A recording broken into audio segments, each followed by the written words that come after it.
Olá você telespectadora, olá você telespectador da Cultura Litoral. A partir de agora você acompanha a edição desta segunda-feira, 25 de outubro, do Opinião 2.0. O Opinião 2.0 tem como convidado hoje o deputado federal Vinícius Poit, do Partido Novo, por São Paulo. A Câmara Federal tem discutido assuntos importantes nas últimas semanas, vários assuntos importantes. O Senado da República também, ou seja, o Congresso tem tido muito movimento. Um desses assuntos, será que o principal é a autorização para que o governo federal fure o teto de gastos para viabilizar o Auxílio Brasil, deputado? Boa tarde. Boa tarde, Paulo, todos os telespectadores. Esse, sem dúvida, é o principal assunto. Teto de gastos que foi colocado pelo governo Temer, que garante uma responsabilidade fiscal para quem está assistindo a gente, é gastar menos do que ganha. Todo mundo em casa tem um orçamento, tem que segurar gastos, né? E para não aumentar a dívida. Por que o Brasil não tem que ser diferente? Então, o governo, chegando perto das eleições, está disposto a gastar mais do que arrecada, cometer um ato de irresponsabilidade fiscal, né, em nome do auxílio emergencial. Agora, o teto de gastos, ele é diferente do que o superávit ou déficit.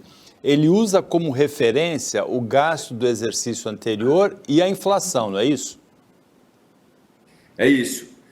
Quando a gente fala o que eu gastei ano anterior, esse ano eu só posso gastar o mesmo valor corrigido pela inflação. Mais do que isso, é estourar o teto de gastos. Ele pode ser considerado a principal âncora fiscal do orçamento federal atualmente? Sem dúvida, sem dúvida. É a principal âncora fiscal. Nos governos anteriores, inclusive anterior ao governo Temer, governo Dilma, governo Lula, onde gastos excessivos, dívida ficava aumentando em nome de um populismo sem medidas no nosso país. Essa foi uma âncora fiscal, um ato de responsabilidade, sabe, que fechou a porta, fechou o calo onde estava vazando dinheiro do contribuinte. E a gente não pode perder isso nesse momento. Agora, como é que o deputado, como é que o Partido Novo se posicionam diante dessa questão?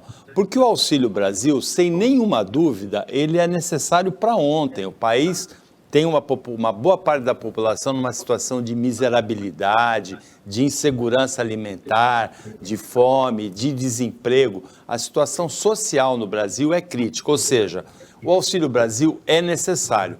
Furar o teto de gastos pode comprometer todas as metas de um governo, inflação, investimentos externos, pode comprometer tudo.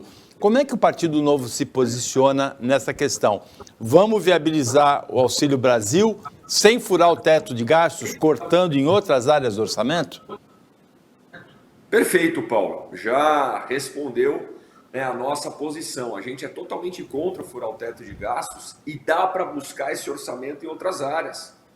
Vide o fundão eleitoral de 2 bilhões, tantos privilégios que os políticos têm, os super salários que ainda está no Senado, a gente acabou com super salários na Câmara, ainda está no Senado, é mais de 1 bilhão por ano. Então tem dinheiro em outras áreas para cortar, dar o auxílio emergencial de 400, 500, 600 reais e não furar o teto. Agora, precisa de coragem para enfrentar a máquina, enfrentar o centrão em nome da população. Onde estão os principais gastos que poderiam ser cortados? Porque a conta para o Auxílio Brasil por ano é de 81,6 bilhões, né, por ano. Onde a gente pode buscar esse dinheiro? Porque o fundão poderia ser de 6, pode ser de 2, pode ser de 4. É muito pouco perto do Auxílio Brasil, não é? É pouco ainda, Paulo, mas já é um avanço e já é uma sinalização. Se a gente pegar os super salários, só o que vai economizar dá 10 bi por ano. Se a gente pegar o fundão, se a gente aí começar a cortar privilégios de deputados, só no meu mandato eu economizei 4 milhões de reais, vezes 513 dá mais 2 bi da Câmara. Se a gente pegar os privilégios da elite do funcionalismo do Ministério Público, do Judiciário, Aí não são 513, são milhares de servidores. Se a gente pegar os militares, se a gente diminuir a estrutura do governo, que tem ministério sobrando, cria-se ministério para abastecer o Centrão. Tem dinheiro para auxílio emergencial e sobra, Paulo. O que precisa é coragem para enfrentar a máquina. É uma irresponsabilidade a gente dar esse auxílio a Brasil, né, que é o auxílio emergencial nesse momento, furando o teto. Agora, todos esses itens que o deputado elencou, eles remetem para uma reforma administrativa que não caminhou, não é? Infelizmente não caminhou. Inclusive, Paulo, não sei se os telespectadores viram, vamos ver como é que vai ser a recepção amanhã em Brasília, mas semana passada, inclusive, eu que sou um defensor da reforma administrativa, um defensor da reforma que, inclusive, vai valorizar o bom servidor, aquele que trabalha bem, que serve bem e que merece ganhar mais, merece diferenciação em relação àquele servidor que não faz nada.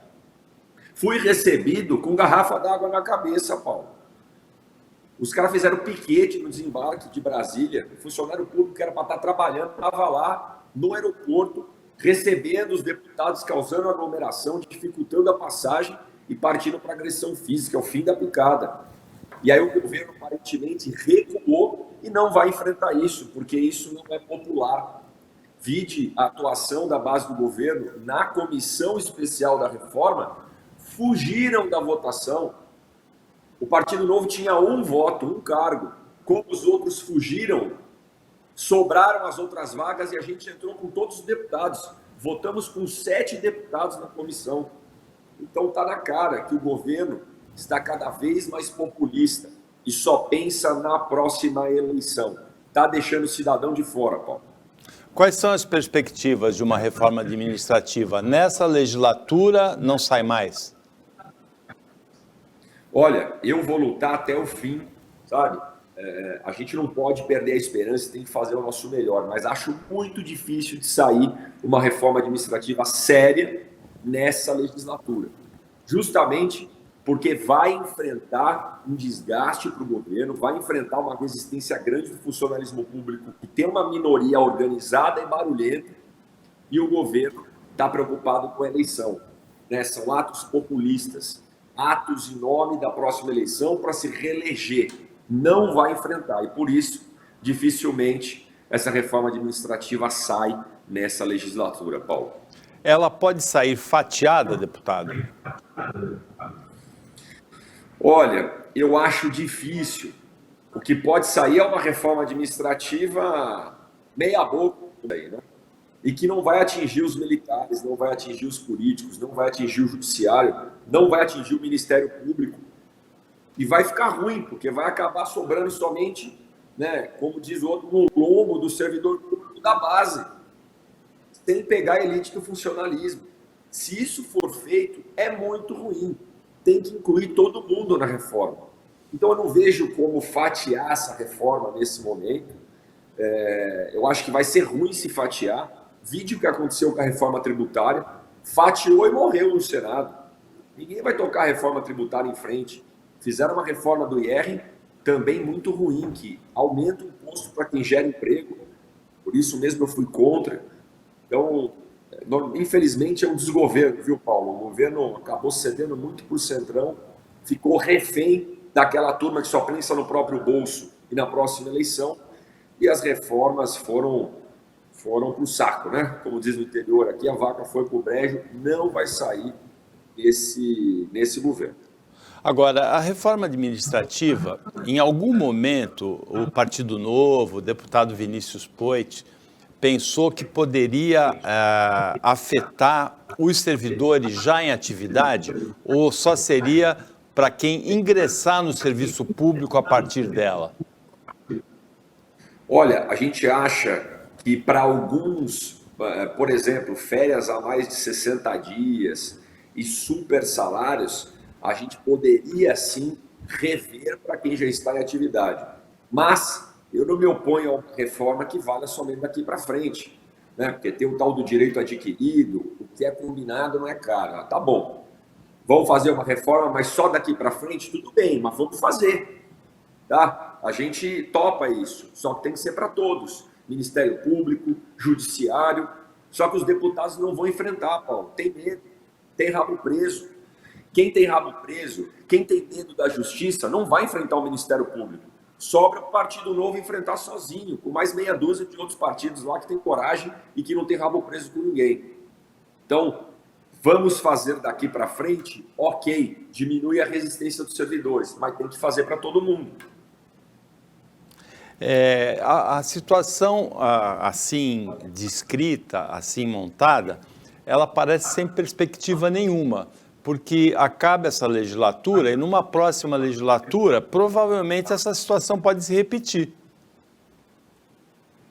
Pode se repetir, a não ser que a gente coloque gente lá que não tem compromisso com esse centrão, que não tem compromisso, sabe, com atos de corrupção, que não tem compromisso com a política continuar como está. A gente tem que colocar gente nova, Paulo. Tanto na Câmara, e aliás, principalmente na Câmara dos Deputados. Ficamos falando de presidente. Quem vota esses projetos, quem aprova e quem está lá fazendo o governo federal de refém, não que o governo federal seja inocente, não, mas é o centrão. São os deputados que vivem de privilégios, vivem de emenda, vivem de carguinho. Tem que tirar essa turma em 2022 na urna. A principal reforma que podemos fazer no Brasil como brasileiros é a reforma política na urna. Porque até a reforma política e a reforma eleitoral, quem vota são os deputados. Então, como é que eles vão tirar privilégios deles mesmos?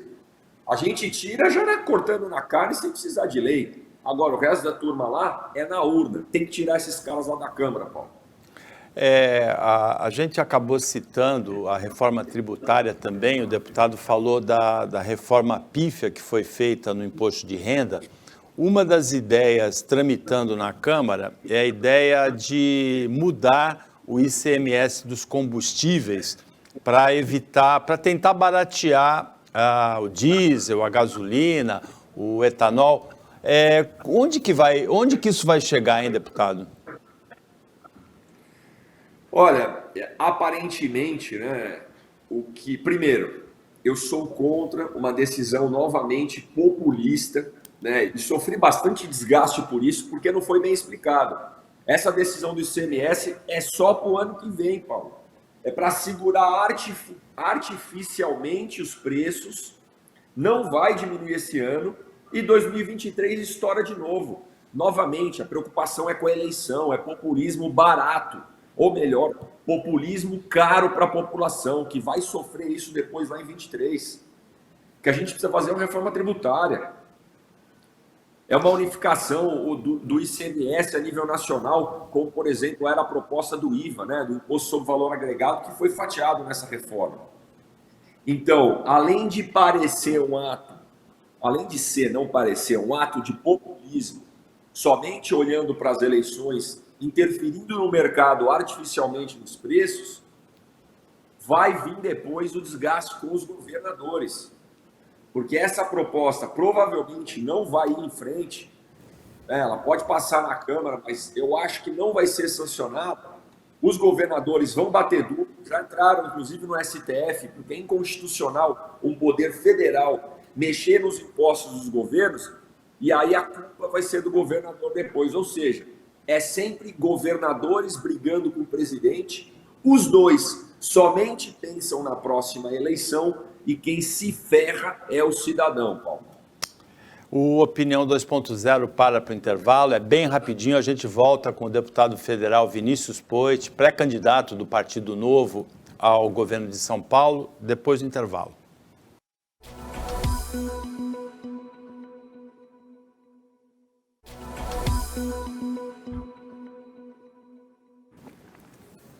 Voltando com a Opinião 2.0, que nesta segunda-feira tem como convidado especial o deputado federal Vinícius Poit, do Partido Novo, pré-candidato do partido ao governo do estado de São Paulo nas eleições do ano que vem. Nós falamos, deputado, sobre a mudança do ICMS dos combustíveis para o ano que vem. Isso aí remete, de uma certa maneira, à desinformação. Porque como pode ser responsabilizado o ICMS, que é uma alíquota fixa no preço dos combustíveis pode ser responsabilizado pelo aumento. Para mim, me parece assim que é a mesma coisa que dizer que a refeição ficou mais cara por causa dos 10% do garçom. Pois é, Paulo, eu também acho que tem muita desinformação nisso. Por isso que eu gosto de falar o que está acontecendo para a população. Primeiro, que o ICMS não é o único componente do combustível. Ele é uma carga importante, com uma reforma tributária, com uma, de repente, unificação de ICMS no Brasil inteiro através do IVA. A gente consegue melhorar, mas a gente tem a concorrência, que praticamente não tem no refino no Brasil. A gente tem a Petrobras reinando sozinha, tem outros impostos e fatores, como a dependência do câmbio, como o dólar indo para as alturas, o que encarece o preço do petróleo, o que encarece o combustível no Brasil. Esse assunto remete para a greve dos caminhoneiros, e na greve dos caminhoneiros tem um elemento muito estranho que apareceu, que é uma frente parlamentar de caminhoneiros autônomos e seletistas. Como é que o deputado vê essa frente parlamentar liderada aí pelo deputado gaúcho Nereu Crispim? Olha, totalmente legítima, né? A manifestação, liberdade de expressão, ter uma frente parlamentar que representa qualquer setor ou qualquer tema da sociedade. Mas a gente não pode simplesmente ver lá o tal do Zé Trovão, tá foragido no México, enfrentando a justiça, enfrentando o Brasil. Política a gente se faz com diálogo. Política a gente não faz deixando o brasileiro refém de qualquer setor da economia. Tá? Eu sou neto de caminhoneiro, que tinha um 1113 toco, não era nem truncado na época, e meu avô puxava arroz no Mato Grosso, vinha beneficiar arroz em São Paulo, trabalhador, sabe? Não tinha medo do trabalho, não. E eu sei como é que é a realidade dessa turma que leva o Brasil nas costas. Agora, não é com atos populistas e baixas artificiais de combustível que o presidente vai resolver isso. Pode resolver momentaneamente, depois lá na frente vai estourar em dobro e o problema vai ficar para o próximo governo. E o deputado se referiu ao Centrão. Não ficou muito bem esclarecida até agora aquela denúncia referente a um orçamento paralelo com tratores superfaturados. Como é que ficou essa situação do orçamento paralelo, hein, deputado? Olha, ele não esclarece porque ele convém, né, para essa turma. Porque convém para eles não esclarecer. Basicamente, né, e aí a gente vai falar da forma do governo do Brasil, a gente pode passar horas falando sobre a mudança aqui do presidencialismo falido para um possível parlamentarismo, que é o que eu acredito que pode dar certo. Aqui no Brasil, é presidencialismo de coalizão. O governo que não tem diálogo como esse, um governo que não sabe, que não olha no olho, que não conversa com as pessoas, como ele consegue aprovar as pautas? Pagando emenda para esses deputados do Centrão. E vocês me desculpem, deputados vagabundos, sim, sem valores e princípios fortes, que só trabalham na base da emenda e de cargo. Esse é o orçamento paralelo, é uma planilha que o governo federal toca lá, nem eu, nem ninguém do Novo, e tem mais meia dúzia de outros partidos que não aceitam, que não participam disso. Mas tem deputado que só vota se receber emenda. E ele nem vê o que está votando direito, se está de acordo com os princípios e valores do partido dele, da ideologia ou não. Esse é o orçamento paralelo. São as emendas, chamadas emendas de relator da Comissão de Orçamento, ou as emendas RP9. Né? Esses códigos só servem para complicar para a população e para disfarçar. Eu mesmo entrei com ADI, ação direta de inconstitucionalidade, contra esses absurdos de transferências de emendas sem transparência. Entrei no TCU com representação, está na mão do ministro Raimundo Carreiro, para ver o que o TCU vai fazer para fiscalizar esses trator superfaturado, mas não é só trator, é dinheiro mesmo, na conta de prefeito. É deputado mandando para filho prefeito, é filho deputado mandando para pai prefeito, e a gente não tem como fiscalizar, gente. Está entregue no TCU mais de 1.300 entidades federativas entre estados e municípios que receberam esse tipo de emenda, e a gente precisa botar luz sobre esse assunto. As questões, assim, a gente se perde nessas questões referentes ao orçamento federal, com as votações que estão sendo feitas na Câmara. E uma dessas votações é a PEC dos precatórios, que também entra nessa confusão toda, não é, deputado? Também entra nessa confusão toda, porque aí o argumento do governo também para furar teto é que tem que pagar a dívida, né? Tem que pagar os precatórios. E o governo dá calote é muito ruim. Mas, novamente, faça uma reforma administrativa séria, corte de onde tem para cortar, que dá para dar auxílio emergencial, dá para pagar os precatórios e investir mais em saúde e educação que precisa. Agora, o governo populista, que só pensa na próxima eleição, está disposto a furar teto, a dar calote na dívida, somente para agradar o povo na tal da política tão antiga que a gente estuda nos livros de história, da política do pão e circo, né? E o povo vai ficar na mão lá na frente, essa bomba vai estourar. O Partido Novo, ele foi criado e lançado com a ideia de mudar alguns hábitos muito perniciosos da política brasileira. Como é que andam essas práticas de nomear um número limitado de assessores, de não usar o fundo eleitoral, não usar o fundo partidário? Como é que andam as práticas do Partido Novo na prática? Ótima pergunta, né? Não utilizamos o fundo eleitoral. Eu, como deputado federal, não uso carro oficial, não uso auxílio moradia, não uso motorista, não uso apartamento funcional, não uso seguro-saúde infinito, não uso previdência especial, não contrato 25 assessores que eu poderia contratar. Eu tenho entre 9, 10, 8, no máximo 10. Não utilizo 40 mil reais de reembolso todo mês que poderia para gasolina, alimentação. E por isso já economizei quase 4 milhões de reais no meu mandato. Isso é uma prática de todos os deputados do Partido Novo? Todos os deputados do Partido Novo, Paulo. Está tudo lá no ranking dos políticos. Tem um site que chama políticos.org que está lá no ranking dos políticos. Então, nenhum centavo de fundo eleitoral. É o único partido que não usa. E nos mandatos, a gente abre mão de tudo isso, sem precisar de lei para forçar a gente a abrir mão. E dá o exemplo, e bota a luz sobre esse tema para que os outros deputados sejam forçados a abrir mão e daqui a pouco a gente muda por lei. Mas tem essa prática, ela tem chegado até a comunidade? O eleitor brasileiro tem percebido isso? Como é que o deputado vê essa questão? Olha, Paulo, o que a gente faz um esforço maior é para, eu falo o seguinte, é colocar na prateleira, né? A gente tem que, assim como tem logística para colocar a Coca-Cola em cada prateleira desse Brasilzão, a gente tem que levar isso para as pessoas conhecerem que isso existe. E isso é um esforço contínuo, não vai ser de uma hora para outra, mas aos poucos a gente vai expandindo, vai furando a bolha e as pessoas vão conhecendo o que é o novo. Seja no centro da cidade de São Paulo, seja no agro, no interiorzão desse Brasil, nas comunidades, não vai ser de uma hora para outra, mas acho que de pouco em pouco a gente está fortalecendo esse discurso, essas práticas. Se bem que, eu vou te falar, Paulo, esse discurso da economia, ele é importante, mas para mim, depois de um mandato entregue aqui, mais importante, ou tão importante quanto, é a entrega de resultado. Seus projetos que eu aprovei, algo que vai fazer diferença na vida daquele cidadão que está sem saneamento básico no extremo sul de São Paulo, ou mesmo nas palafitas, aí em Santos, ou mesmo em Vicente de Carvalho, ali na Prainha, no Guarujá.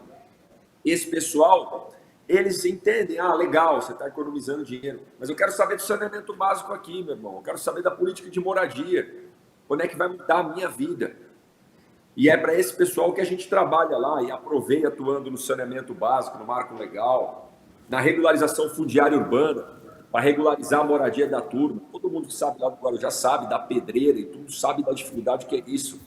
Então, precisamos ter resultado, não é só economizar dinheiro público, não. É dar resultado para as pessoas também. Para finalizar, deputado, como é que está o planejamento das candidaturas majoritárias para o ano que vem?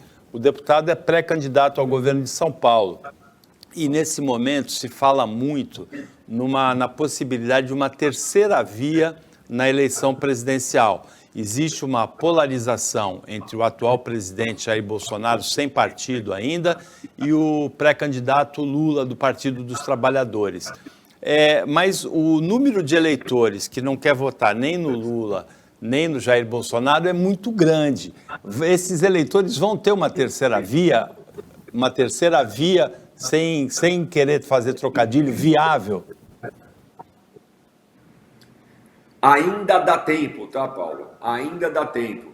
O que não pode é candidatos que querem estar na terceira via, mas com projetos pessoais, que não topam abrir mão de protagonismo em nome de um projeto de país. O Partido Novo vem com um pré-candidato à presidência da República, Felipe Dávila, já foi inclusive divulgado nas imprensas. Pode ser que semana que vem a gente tenha uma formalização, um evento formal em Brasília para falar da pré-candidatura do Felipe, mas com disposição até abrir mão lá na frente se o negócio não decolar. Vamos com tudo. É um cara de equilíbrio, é um cara de diálogo com todos, né? Não só com uma parte do Brasil, mas tem que estar à disposição a compor. A gente espera também se o Moro vai confirmar a candidatura dele ou não, com disposição a dialogar e compor.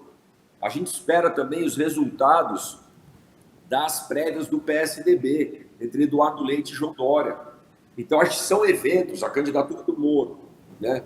As prévias do PSDB são eventos decisivos. A candidatura do Moro pode ser que aconteça daqui 15, 20 dias. As prévias do PSDB, dia 21 de novembro. E aí, para mim, a data limite, aonde a gente vai ver quem é que quer compor, quem é que quer o Brasil melhor e quem é que quer carreira solo. Porque se o cara não topar abrir mão, né, e quiser fazer um monte de candidatura fragmentada, aí a terceira via não vai ficar viável. O deputado tem crença que a terceira via vai se concretizar? Tem esperança, pelo menos? Tenho crença, tenho esperança e estou trabalhando duro para a terceira via se concretizar, Paulo. E aí, dando minha contribuição, não vou para minha reeleição deputado federal, né? Sou pré-candidato ao governo do Estado de São Paulo, estou viajando o Estado para fiscalizar minhas emendas, continuo no meu mandato até o fim, mas como pré-candidato a governador de São Paulo, disposto a dialogar com os outros partidos, fazendo o que eu chamo da terceira via em São Paulo, porque São Paulo não pode ficar na mão dos mesmos também, e a gente precisa dar o exemplo nosso, o exemplo dentro de casa. Porque se eu não fizer isso com o meu projeto, com o meu mandato, como é que eu posso acreditar que vai dar certo para o Brasil?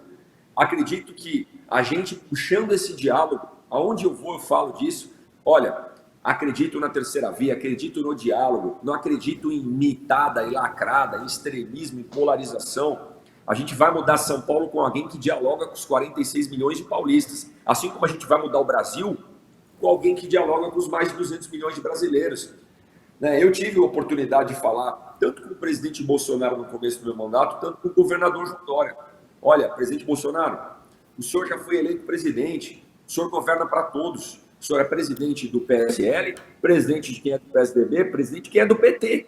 Você não pode deixar uma parte da população brasileira para trás. Estive nos bombeiros na sexta-feira, inclusive falando sobre emendas que a gente enviou para Santos, junto com a deputada Rosana Vale, caminhões do Corpo de Bombeiros para combate a incêndio industrial, e o bombeiro tem o lema, que é não deixar ninguém para trás. Então a gente não pode deixar ninguém para trás, nem em São Paulo, nem no Brasil. Bom, nós chegamos ao final do Opinião 2.0 desta segunda-feira, uma Opinião 2.0 especial com o deputado federal Vinícius Poit, do Partido Novo, por São Paulo. Deputado, obrigado pela participação na Opinião, boa sorte na continuidade da carreira. Eu que agradeço, Paulo, sempre à disposição e numa próxima oportunidade a gente está presente juntos aí, falando com o Santos, toda a Baixada, do nosso estado de São Paulo. Obrigado. Agradecemos também o trabalho da equipe técnica e de jornalismo do Sistema Costa Norte. Agradecemos principalmente a você, telespectador, que acompanhou a gente em mais essa edição. Até amanhã com um programa normal, às 15 para as 2, e uma ótima semana para você que você merece.